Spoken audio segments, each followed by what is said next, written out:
السلام عليكم، الله يسعد صباحكم بكل خير. حياكم الله من جوار مسجد الحبيب صلى الله عليه وسلم.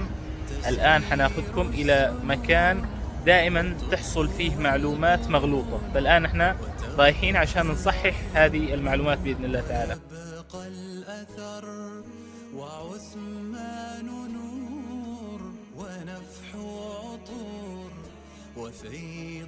هذا المعلم اللي كنت أتكلم عنه، شايفين هذا المكان الجميل، وقف سيدنا عثمان بن عفان رضي الله عنه وأرضاه.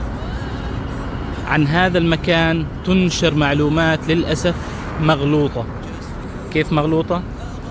هذا الوقف وهذا الفندق ينسبوه البعض، أنا أتكلم ينسبه البعض لأحد المعالم المرتبطة بسيرة الحبيب صلى الله عليه وسلم، وهو بئر روما، بئر روما الغفاري اللي أصبح بئر عثمان بن عفان رضي الله عنه، وأوقفوا عثمان بن عفان رضي الله عنه على المسلمين، فكان أول وقف للمسلمين.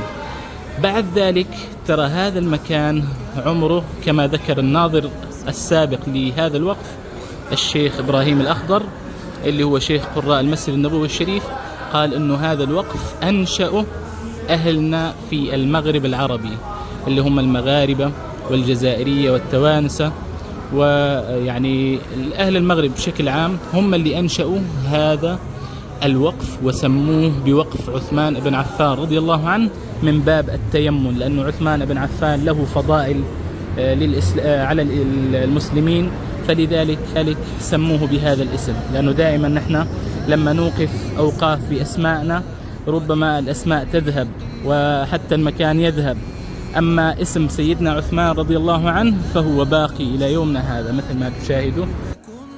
وقف عثمان هو ايش؟ هو من الأوقاف التي أوقفها المغاربة، أوقفوها على بعضهم البعض. نعم.